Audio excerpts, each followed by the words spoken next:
Theme horror. গ্রামে গঞ্জে ছড়িয়ে থাকা আশ্চর্য ঘটনার প্রতি সুবিদেশের বিশেষ আগ্রহ। সে রিপোর্টার। খুঁজে খুঁজে নানান অতিলৌকিক ঘটনা খুঁজে বের করা এবং সেই ঘটনার শেষ পর্যন্ত পৌঁছনোই তার নেশা। সেই সুবিদেশী দক্ষিণ ২৪ পরগনার শালিকচরের একটি ঘটনার খবর পেল। সেখানে নাকি একটি বাচ্চা ছেলে বলে দিতে পারে গ্রামের পার্শ্ববর্তী শ্মশানে কার দেহ আসবে। মানে মৃত্যুর আগাম সংবাদ সে পায়। নিশ্চয়ই কোনো ফেরেববাজি চলছে শালিকচরে। খবরটা পেয়ে নিজের মনেই বলে উঠল সুবিদেশ। অফিসের সঙ্গে কথা বলে নিয়ে সে ঠিক করে শালিকচরে যাবে।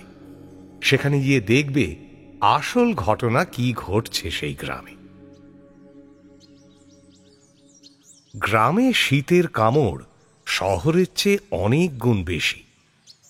ডিসেম্বরের সকালে তাই শালিকচর পৌঁছে প্রথমেই শীতে খুব কাবু হয়ে পড়ল সুবিদেশ। উত্তরে বিঘের পর বিঘে ধানি জমি, আর দিগন্তে ধোঁয়া ধোঁয়া কুয়াশা। সকাল 10টাতেও মনে হয় যেন মধ্যরাতের ঠান্ডা। সুবিদেশ এসেছে স্থানীয় অধীর বিশ্বাসের কানেকশনে। অধীরের বাড়িতেই তার থাকার ব্যবস্থা হয়েছে। গ্রামের পশ্চিম প্রান্তে অধীরের বাড়ি।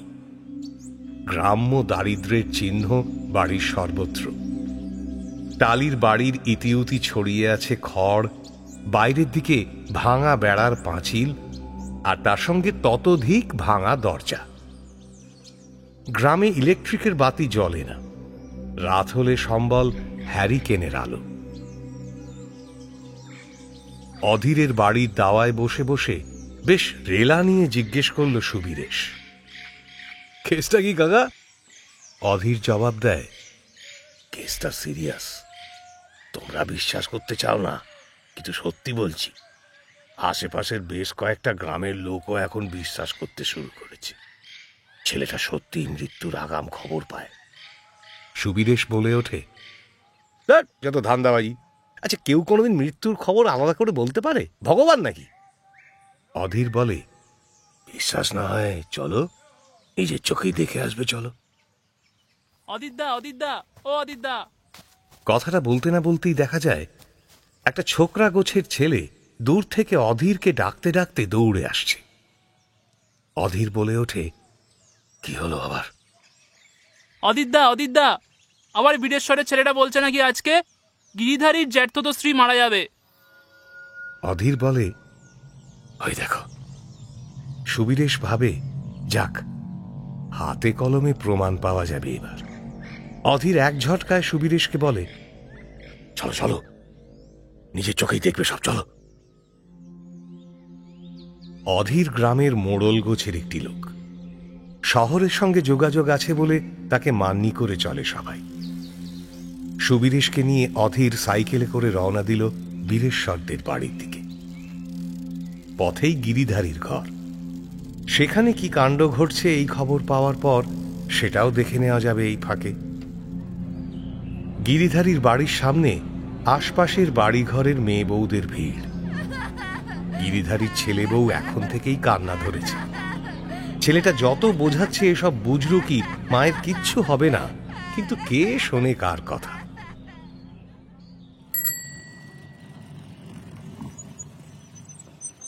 সুবিদেশ বীরেশ্বরের বাড়ি গিয়ে দেখে একটা 14-15 বছরের ছেলে বাড়ির বাইরের দিকের ঘরের জানলার পাশে উদাস মনে বসে আছে।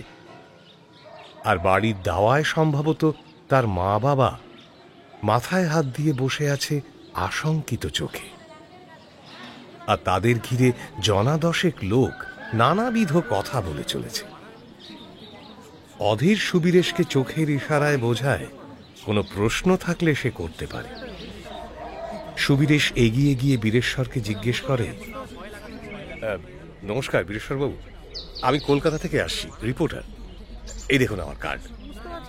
বলছি, ওইটা আপনার ছেলে তাই না? বীরেশ্বর মাথা নাড়ায়। সুবিদেশ একটা ছবি তুলে নিয়ে প্রশ্ন চালিয়ে যায়, আচ্ছা বিষয়টা একটু বলুন তো, ভাঙা গলায় বীরেশ্বর বলতে থাকে, কি আর বলবো বাবু, ছেলেটা রোজ বিকেলে খেলতে যেত। কোথায় যেত তা তো জানি না। এই কয়েকদিন ধরে মাঝে মাঝে বাড়ি ফিরে রাতের দিকে বলতো, আজ এ মরবে, কাল ও মরবে। আমরা প্রথমে ছেলে মানুষই খেয়াল ভেবে পাত্তা দিইনি। শেষে গত সপ্তাহে হঠাৎ একদিন বলল, পাশের বাড়ির নবীনের বুড়ো ঠাকুরদা নাকি কালকে মরবে। আমরা তো চমকে গেলাম কথাটা শুনে। দিব্যি হেঁটে চলে বেড়ানো মানুষটা মরবে কি করে? বলে ওকে বকাঝকা করি, ওর মা ওকে মারধরও দেয়। কিন্তু কি ভয়ানক কাণ্ড, পরের দিন বারবেলায় ঠিক নবীনের ঠাকুরদাদা মরল। মাথা ঘুরে পড়ল একবার, আর উঠলই না। সেই থেকে বড্ড ভয় ধরে গেল মনে। শেষে গ্রামের লোক একদিন ওই ছেলের পিছু নিল, সে কোথায় খেলতে যায় তা দেখতে। তো ওরাই বলল, ও পুব পাড়ার মাঠে নয়, এ ছেলে খেলার নাম করে যেত ওই শালিকচরের শ্মশানে। আর গ্রামের লোক নাকি স্পষ্ট দেখতে পেয়েছে ছেলেটা গাছের ডালে বসে কাঠের সঙ্গে যেন কথা বলছে। ভয় তো গাঁয়ের লোকের আত্মারাম খাঁচা ছাড়া হওয়ার জোগাড়। গ্রামের লোকেরা শেষে নিদান দিয়েছে ওকে ঘরবন্দি করে রাখতে। আজকে সকালে ও আবার বলেছে ওই গিরিধারী জ্যাঠার বউটা মরবে। আচ্ছা কি করি বলুন তো এই ছেলেকে নিয়ে? নিজের ছেলেকে তো আর মেরে ফেলতে পারি নে, তাই আটকে রেখেছি ঘরের ভেতর। কথাটা বলার সঙ্গে সঙ্গে বীরেশ্বরের বউটাও হু হু করে কেঁদে উঠল। ছেলেটার দিকে তাকায় সুবীরেশ। সত্যি কি অদ্ভুত চাহনি, চোখে অপার শূন্যতা। কি ভাবে ও কে জানে। সুবীরেশ একটু বাড়তি দায়িত্ব নিয়ে এবার বলে, ঠিক আছে, ওকে কিন্তু এভাবে আটকে রাখাটা বেআইনি। দরকার হলে পুলিশের সাহায্য নিন, প্রশাসনকে জানান, কিন্তু এভাবে ওকে আটকে রাখতে পারেন না আপনারা। এবার কেঁদে ফেলে বীরেশ্বর, বলে, বাবু, আটকে না রাখলে গ্রামের লোক ওকে পিটিয়ে মেরে ফেলবে গো। আমার ছেলেটাকে পিটিয়ে মেরে ফেলবে। সুবীরেশ কিছুটা অপ্রস্তুত হয়ে পড়ে। অধীর ইঙ্গিতে বলে, আর এখানে নয়, এবার বাড়ির দিকে রওনা দেওয়া উচিত। সেদিন রাতেই হঠাৎ একটা খবরে ধড়ফড় করে উঠে পড়ে অধীর আর সুবীরেশ। তখন ঘড়ির কাঁটা 12টা পেরিয়ে গিয়েছে। সেই ছোকরাই খবর আনে বাড়ি থেকে নাকি পালিয়েছে বীরেশ্বরের ছেলেটা। সে কি, কোথায় গেল? প্রশ্ন করে অধীর। সে ছোকরা বলে, কেউ জানে না অদিতদা, হয়তো শ্মশানের দিকে গেছে, কিন্তু প্রাণের ভয় কেউ ওকে খুঁজতেই যেতে চাইছে না। সুবীরেশ বলে, মার দিয়া কেল্লা, চলো অধীর। অধীর লাফ দিয়ে ওঠে। আরে পাগল নাকি, এখন শ্মশানে, তা ওই খুনে ছেলের সঙ্গে? মাথা মাথা খারাপ হয়ে গেছে নাকি তোমার? সুবীরেশ ততক্ষণে শার্ট আর সোয়েটার গলাতে শুরু করেছে। তাড়াহুড়ো করে টর্চ নিতে নিতে সে বলে, ঠিক আছে বেশ, তাহলে আমি একাই যাব না, কোন দিক দিয়ে যেতে হবে? বাকি দুজন সুবীরেশের সাহস দেখে একেবারে তাজ্জব বনে যায়। কি রে লোকটা, প্রাণের মায়া নেই? অধীর বলে, না না, আমি তোমাকে যেতে দিতে পারবো না। সুবীরেশ বলে, তোমাদের এই গেঁয়ো ভূতের ভয় তোমাদের কাছেই রাখো তো, আমি যাচ্ছি। ওই ছেলে, কোন দিকে রে শ্মশান?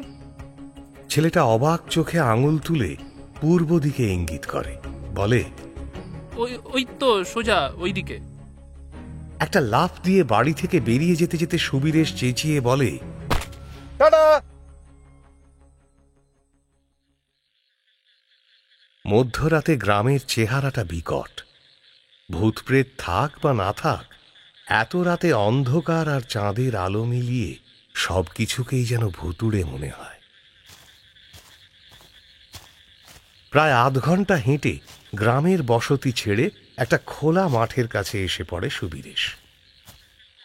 দূরে একটা বড় খালের মতো জলপথ, তাতে চাঁদের আলো চিকচিক করছে। তার পাশেই সম্ভবত শ্মশান, কারণ কেমন একটা গন্ধ বেশ কিছুটা দূর থেকেই পাওয়া যাচ্ছে। সুবীরেশ একটা ডোন্ট কেয়ার ভাব নিয়ে ক্রমেই এগিয়ে গেল শ্মশানের দিকে। ঠিকই, একবারে চিনে ঠিকই এসেছে। এদিক ওদিক পোড়া কাঠ, মালসা, ঝলসে যাওয়া পাটকাঠি, 2-3টে ভাঙা মড়ার খাট পড়ে আছে, কিন্তু আজ কোনো মড়া পড়ছে না। ধীরে ধীরে শ্মশানের ভেতরে এগোতে এগোতে সুবীরেশ শুনতে পায় কারা যেন হাসছে আর কথা বলছে। সেটা লক্ষ্য করেই সে বেশ কিছুটা এগিয়ে যায়। ক্রমে স্পষ্ট হচ্ছে শব্দটা, আরো কাছে আসছে। শেষমেশ শব্দটা ফলো করতে করতে সুবীরেশ গিয়ে পৌঁছয় শ্মশানের বুড়ো বটগাছটার তলায়। ওই তো বীরেশ্বরের ছেলে, কার সঙ্গে কথা বলছে ওখানে? পাগল নাকি ছেলেটা? টর্চের আলো ফেলে ক্রমে ওই শ্মশানের অপার অলৌকিকতার সমুদ্রে ভাসতে ভাসতে সুবীরেশ এগিয়ে যায় ছেলেটির দিকে। এগিয়ে গিয়ে ডাক দেয়, ওই ছেলে, কি করছিস এখানে এত রাতে? ছেলেটা এক ঝটকায় ঘুরে তাকায়। ও মা গো বলে চেঁচিয়ে ওঠে সুবীরেশ। কি বিভৎস চেহারা এই বাচ্চাটার! সারা গায়ে যেন চাকা চাকা ফোসকা পড়ে গিয়েছে, চামড়া কুঁচকে গিয়েছে, আর চোখ দিয়ে কান্নার মতো বেরিয়ে আসছে রক্ত। দানব নাকি নাকি রাক্ষস কোনো একটা? ছেলেটা সুবীরেশের দিকে তাকিয়ে মুচকি মুচকি হাসছে। সকালের সেই উদাস শূন্য নিরুত্তাপ দৃষ্টি এখন আর নেই। মনে হচ্ছে ছেলেটা খুশি, ভীষণ খুশি। ছিটকে পড়া সুবীরেশের দিকে এবার এগিয়ে আসে ছেলেটা আর বলে, আসবে আমার সঙ্গে? ওই দেখো ওখানে আমার বন্ধুরা বসে আছে, এসো না, আমরা সবাই মিলে গল্প করি। আঙুল তুলে গাছের ডালের দিকে দেখায় ছেলেটা, বলেই সুবীরেশের হাতটা ধরে। কি প্রচন্ড শক্তি সেই হাতে, ভয়ানক, যেন 1000 হাতির শক্তি। ওই ছেলেটার বরফের মতো ঠান্ডা হাতের স্পর্শে সুবীরেশের চৈতন্য ক্রমে হারিয়ে যেতে থাকে। ক্রমে চোখ দুটো যেন বুজে আসে, সবটা ধীরে ধীরে ঝাপসা হয়ে আসে। হাতের টর্চটা এলিয়ে পড়ে মাটিতে। কয়েক মুহূর্তেই সুবীরেশ অজ্ঞান হয়ে যায়।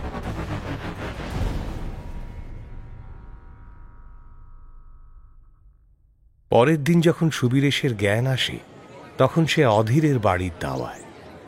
মাথার কাছে অধীরের বউ, গ্রামের আরো গণ্যমান্য কয়েকজন দাঁড়িয়ে দাঁড়িয়ে ডাক্তারও। জ্ঞান এসেছে দেখে ডাক্তার বলে, এই তো আর চিন্তা নেই, জ্ঞান এসে গিয়েছে। বললাম না, ট্রমা মশাই, ট্রমা। মারাত্মক শক পেয়েছিলেন হয়তো, তাই এই কাণ্ড। যাক, এবার আমি যাই। ডাক্তার আর গ্রামের বাকিরা চলে গেলে অধীর ধীর কণ্ঠে বলে, সবকিছু বিশ্বাস করো না। বীরেশ্বরের ছেলেটাকে আর পাওয়া যাচ্ছে না। তোমাকে শ্মশানে আনতে গিয়ে শুধু একটা লেখা পেয়েছি আমরা, রক্ত দিয়ে লেখা। সেখানে লেখা ছিল, আমি আমার বন্ধুদের সঙ্গে চললাম, তোমরা আর আমায় খুঁজো না। সুবীরেশের শিরদাঁড়া দিয়ে আবারও একটা ঠান্ডা স্রোত বয়ে যায়।